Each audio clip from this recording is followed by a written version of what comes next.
কোনো রকমের কি অবস্থা দেখো, এখান দিয়ে সব উঠে পড়ছে, কি অবস্থা। আরে ভাই সাহেব, মানে দরজা দিয়ে উঠতে পারছে না, তার জন্য জানলা দিয়ে, কি অবস্থা। সত্যি ধুন এক্সপ্রেস তুমি মহান। অনেক দিনের স্বপ্ন ছিল কেদারনাথ যাব, বাবার দর্শন নেব। তবে কথায় আছে না, বাবা যদি কেদারনাথে না ডাকেন তবে কারোর সাধ্যই নেই কেদারনাথ যাওয়ার। ঠিক সেটাই আমার সাথে হয়েছিল 2023 সালে। আমি তখন কেদারনাথ যাওয়ার জন্য হর্নে হয়ে উঠেছিলাম। আগস্ট মাসে পাচ্ছিলাম না ছুটি, একটা প্রাইভেট সেক্টরে আমি করতাম জব। সেই জবটাকে ছাড়তে বাধ্য হলাম কারণ ছুটি পাচ্ছিলাম না। কিন্তু নিয়তির খেলা হচ্ছে, মাত্র 8 ঘন্টা আগে যখন আমি ট্রেনে উঠবো হরিদ্বারের উদ্দেশ্যে, তখন জানতে পারলাম যে ল্যান্ডস্লাইড হয়েছে। পুরো প্ল্যানটাই গেল ভেস্তে, কারণ কেদারনাথ যাত্রা 3 থেকে 4 দিনের জন্য পিছিয়ে গেছিল। আমার কেদারনাথ যাওয়ার স্বপ্নই থেকে গেছিল। 2023 সালে কাজটাও হারিয়েছিলাম। এতটাই ভেঙে পড়েছিলাম সেটা বলে বোঝানোর মতো না। তবে হ্যাঁ, 2024 সালে আমি আবার ঘুরে দাঁড়িয়েছি। হয়তো এবার বাবার ডাক ঠিক পেয়ে গেছি, ওই জন্য আমি আবার ট্রেনে উঠে পড়েছি। এবছর ফাইনালি আমি কেদারনাথ যাচ্ছি। আশা করছি এবছর বাবার আশীর্বাদ আমার মাথার ওপরে থাকবে। যাই হোক, সেই উদ্দেশ্যে কিন্তু আমি হাওড়া থেকে উঠে পড়লাম দুন এক্সপ্রেসে।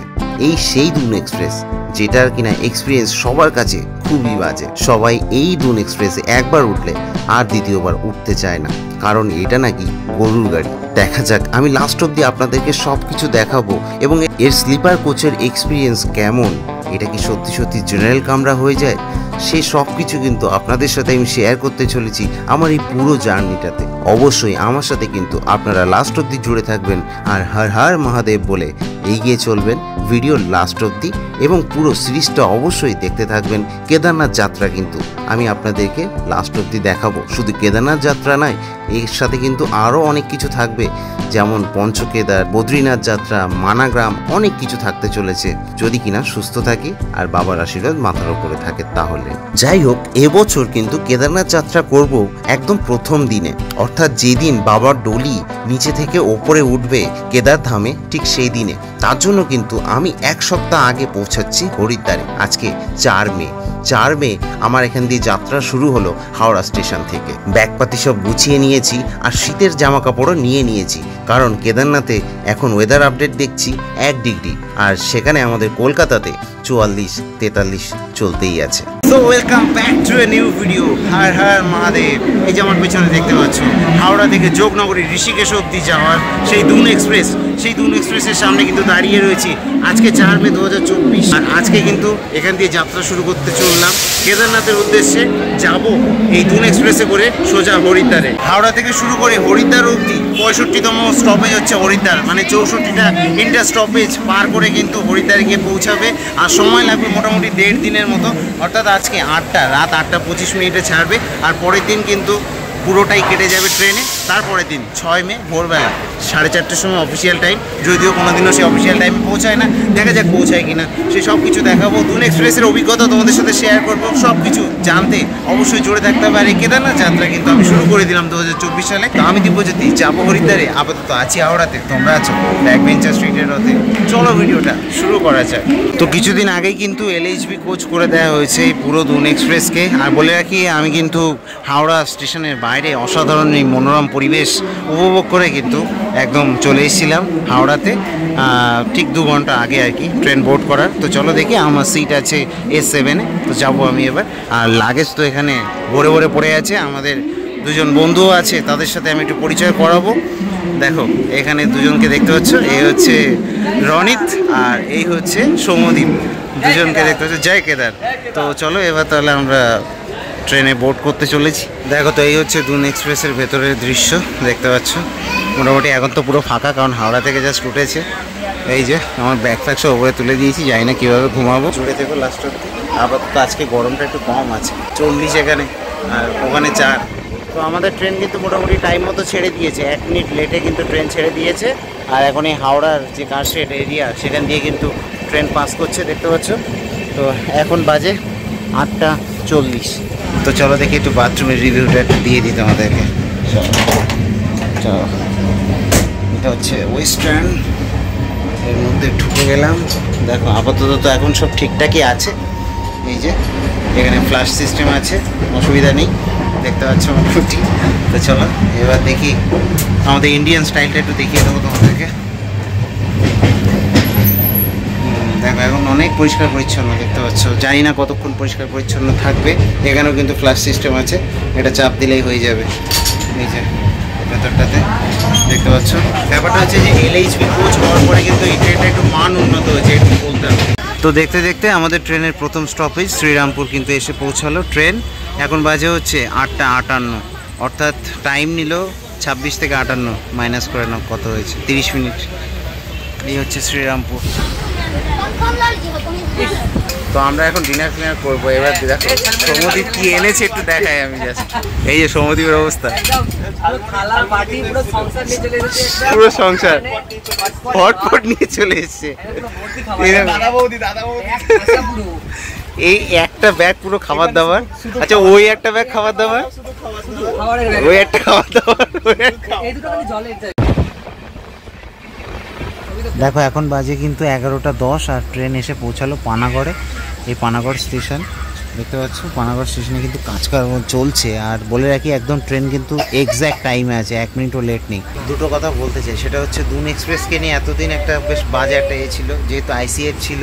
তো প্রথম কথা একটু মানে জার্কিংটা বেশি হতো, এখন LHB করে দিয়েছে, তো জার্কিংটা খুবই কম। আর এই মান উন্নত হয়েছে ভেতরে কোচগুলোর, এটাও বলতে হবে। এবং টাইমে চলছে, সবচেয়ে বড় কথা। আপাতত তো এখনও অবধি টাইমে চলছে। টয়লেটগুলো তোমাদেরকে আগে দেখিয়েছি, সেগুলো মোটামুটি ভালো। ঘড়িতে সময় 11টা 26 আর ট্রেন এসে পৌঁছালো দুর্গাপুর স্টেশনে।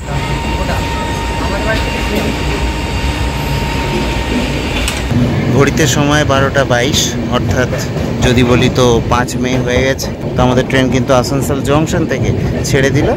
আর বলে রাখি আমরা 3 জন একসাথেই ছিলাম, কিন্তু এবার আমাকে আমার সিটে যেতে হচ্ছে, কারণ ওই সিটে অন্য কেউ চলে এসছে। তো চলো দেখি আমার সিটে যাবো, এবার একা একা শুয়ে পড়বো আর কি।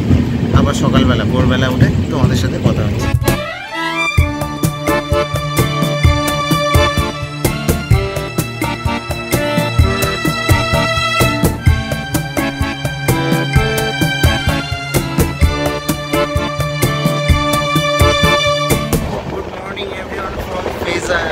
বিহার। তো এখন কিন্তু ট্রেন আমাদের বিহারের ওপর দিয়ে যাচ্ছে। এখন সকাল 6:30, আমরা বাইরের দৃশ্যটা দেখাবো। আর এই হচ্ছে এখন বাইরের দৃশ্য, দেখো বিহারের ওপর দিয়ে কিন্তু এখন ট্রেন যাচ্ছে। খুবই সুন্দর দৃশ্য, বাইরে ধান ক্ষেত, অসাধারণ দৃশ্য। আর মোটামুটি ট্রেন 20 মিনিটের মতো লেট, এমনি ঠিক আছে। আর ট্রেনের ভেতরটাও মোটামুটি ঠিকই আছে আপাতত। সব থেকে ভালো লাগলো যে ব্যাপারটা, ট্রেনের মধ্যে সাফ সাফাইয়ের কিন্তু খুব নজর রাখা হয়েছিল। প্রায়ই এসে এইভাবে কিন্তু পরিষ্কার করে দিচ্ছিলেন এই দাদারা। শুধু তাই নয়, কামরাগুলোতে জল দিয়ে এইভাবে কিন্তু মুছে মুছে পরিষ্কারও করছিলেন। কলকাতা থেকে 675 কিলোমিটার পার করে দুন এক্সপ্রেস এখন এসে পৌঁছালো পণ্ডিত দীনদয়াল উপাধ্যায় স্টেশনে, অর্থাৎ পুরনো মুঘলসরাই স্টেশনে। তো এখানে কিন্তু ট্রেনের টাইম ছিল সকাল 9টা 15, আর ট্রেন এসে পৌঁছালো 9টা 7। ট্রেন কিন্তু মাঝে 1 ঘন্টা লেটে চলছিল, বাট কভার আপ করে আরও আগে এসে পৌঁছে গেছে এখানে পণ্ডিত দীনদয়াল উপাধ্যায় স্টেশনে। এই যে 7 নম্বর প্ল্যাটফর্মে এখন কিন্তু ট্রেন দাঁড়িয়ে রয়েছে। এখানে বেরিয়ে কিন্তু এখানে খাবার দাবার পাওয়া যাচ্ছে। আর এছাড়া তো IRCTCর সার্ভিস সেটা তো আছেই ট্রেনের মধ্যে। আর বলে রাখি ট্রেনটা কিন্তু সত্যি মানে খুব ভালোভাবে কিন্তু পরিষ্কার পরিচ্ছন্ন করছেন ওনারা। এখনও অবধি ট্রেনে কোনো সমস্যা হয়নি। তো দুন এক্সপ্রেস টাইম মতো চলছেও বটে। তো সব মিলিয়ে দুন এক্সপ্রেসের আপাতত এখনও অবধি কিন্তু এক্সপিরিয়েন্স খুবই ভালো। খাবারের দাম টাম দেখো, এই যে একটা ব্রেড দিয়ে একটা এগ দিয়ে 30 টাকা, এর মধ্যে কিন্তু হচ্ছে আর কি 2টো এগ আর রাইস দিয়ে 100 টাকা। যাই হোক লুটে পুটে নিচ্ছে পুরো। চলো দেখি এবার ট্রেনে বোর্ড করবো। দেখো এই অপরূপ সুন্দর দৃশ্য, সেই অপরূপ সুন্দর দৃশ্য। আমাদের ট্রেন কিন্তু এখন কাশিতে ঢুকছে। ওয়াও, জাস্ট ওয়াও, দেখতে থাকো। গঙ্গার ওপর দিয়ে যখন ট্রেন যাচ্ছে কাশির দিকে, তখন গঙ্গার দিকে তাকিয়ে যেন চোখটা জুড়িয়ে গেল। অপরূপ সুন্দর এই গঙ্গা আর অপরূপ সুন্দর এই কাশি।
কাশির মাটিতে কিন্তু পা দিয়ে দিলাম। এই যে ট্রেন দেখতে পাচ্ছ দাঁড়িয়ে আছে এসে। তো এখন বাজে হচ্ছে 10টা 10, ট্রেন 4 মিনিট আগেই এসে পৌঁছেছে। এখনো অবধি ট্রেন কিন্তু ঠিকঠাক টাইমেই চলছে আর কি।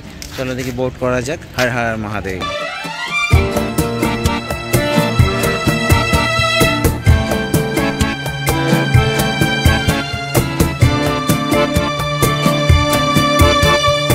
তো এখন কিন্তু ট্রেন এসে পৌঁছলো বানারসি জংশনে।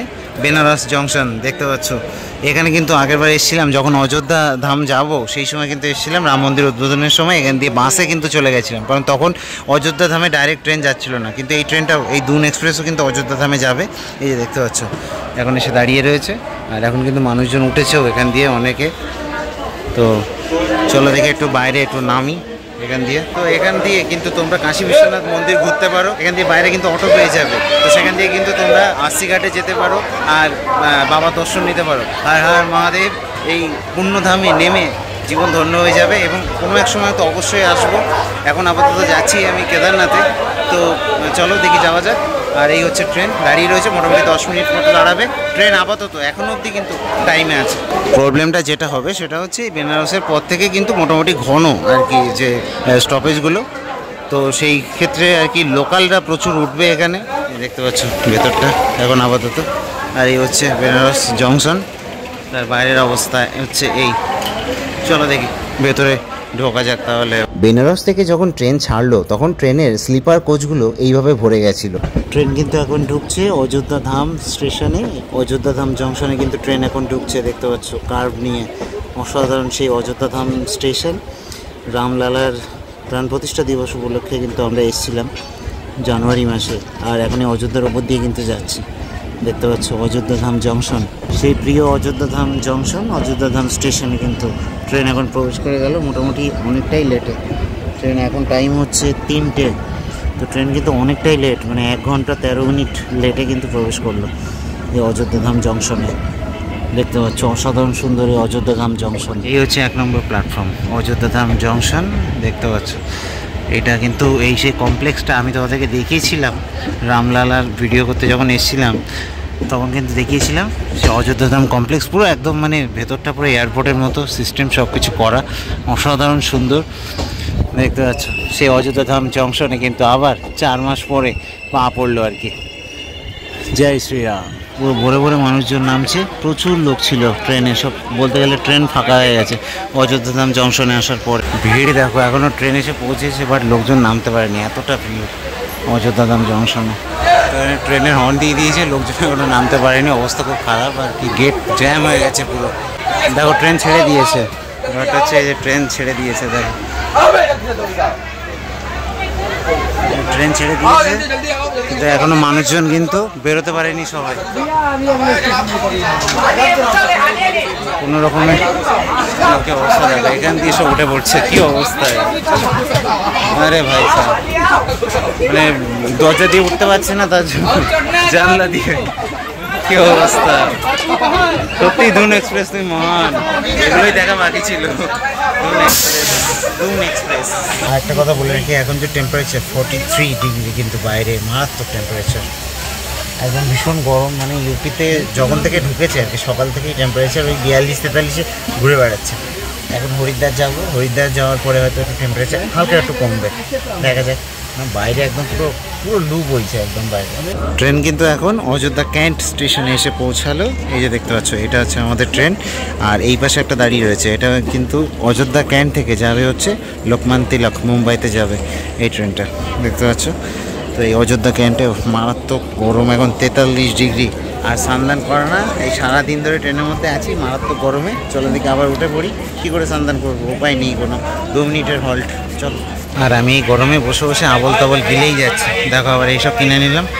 আর ওর মধ্যে আমার অনেক কিছু খাওয়া হয়ে গেছে। ওই দেখো অনেক কিছু খাওয়া গেছে, মাজার 2টো বোতল শেষ অলরেডি, গরম প্রচুর পড়েছে। আর এই ক্যান্ট থেকেও কিন্তু কিছু লোক এসছে, আমাদের নিচে নতুন যাত্রীরা এসছে। তো এইভাবে আর কি ট্রেন কিন্তু চলতে থাকবে। মোটামুটি দেখতে পাচ্ছ এই যে ট্রেনের অবস্থা, আর এই হচ্ছে আমার অবস্থা। ট্রেন যদি থাকে ইউপি বিহারে, ট্রেনের মধ্যে গুটকা বিক্রি যেন কমন ব্যাপার। ये है नवाबों का शहर लखनऊ। তো লখনৌতে কিন্তু এসে পৌঁছালো আমাদের ট্রেন। এখন সময় কটা বাজে? এখন বাজে হচ্ছে 5:48। ট্রেন এসে পৌঁছালো লখনৌ স্টেশনে। এই যে দেখতে পাচ্ছ অসাধারণ এই বিকেলের রোদটা কিন্তু এখন সূর্যাস্ত যেতে চলেছে। এখানে দেখো কলার ঠেলা নিয়ে বসেছে, বেশ সুন্দর কিন্তু এই স্টেশনটা দেখতে পাচ্ছ। এখানে প্রচুর ভিড় চড়ছে আর কি, দেখতে পাচ্ছ চারিদিকে প্রচুর ভিড়, এদিক থেকে ওদিক থেকে সব দিকে। তো এই যে লখনৌ স্টেশন কিন্তু ছেড়ে দিল আমাদের ট্রেন, এবার এগিয়ে চলেছে লখনৌ থেকে।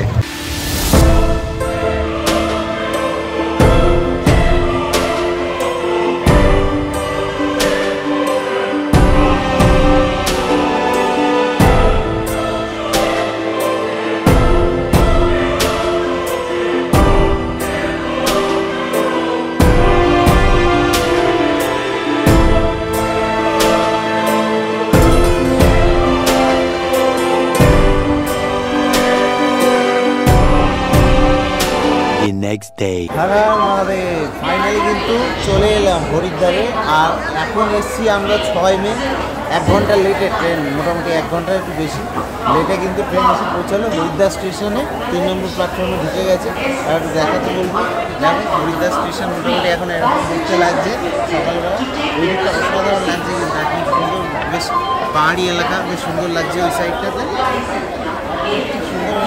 ওয়েদারটা সবচেয়ে বড় কথা, ওয়েদারে কিন্তু 7-8 ডিগ্রি ডিফারেন্স হয়ে গেছে। তো চল থেকে আর যাওয়া যায়। আমি কাল থেকে লখনৌয়ের পর থেকে আর ভিডিও করিনি। লখনৌয়ের পর থেকে রাতের বেলা তেমন কিছু ভিডিও করার মতো ছিল না। তবে এটুকু বলবো, দুন এক্সপ্রেস LHB কোচগুলো দারুণ উন্নত হয়েছে এবং যে টয়লেটগুলো সেগুলো সকাল অবধিও পরিষ্কার পরিচ্ছন্ন ছিল, লোকজন নোংরা করেনি। আর IRCTC ভালোভাবেই আর কি টেক কেয়ার করেছে, পুরোটাকেই টেক কেয়ার করেছে, এটুকু বলবো। তো বেশ সার্ভিস খুবই ভালো ছিল, দুন এক্সপ্রেসে কোনো সমস্যা হয়নি। আর যে প্রবলেমটা স্লিপারের মধ্যে জেনারেলের মতো চলা, এটা ইউপিতে ঢোকার পরে, বিশেষ করে বারাণসীর পর থেকে এটা হয়েছে। তবে অতটা না, যতটা আর কি মানে শুনে এসেছি এতদিন যাবৎ, অতটা হয়নি। হ্যাঁ, সামান্য কিছু ওটা হয়েছে এবং ওটা হবে, কিছু করার নেই, যেহেতু স্টপেজ বেশি সেই জন্য। তো আশা করছি ভালো লাগবে তোমাদের। যদি ভালো লাগে তাহলে ভিডিওটা অবশ্যই লাইক করে দিও। আর এই হরিদ্বার নেমে গেছে, এবার থেকে কিন্তু পরপর ভিডিও আসতে চলেছে, ঠিক আছে? তো অবশ্যই দেখা হচ্ছে স্পিডের সাথে জুড়ে দেবো তোমরা। হ্যাঁ, দেখা হচ্ছে।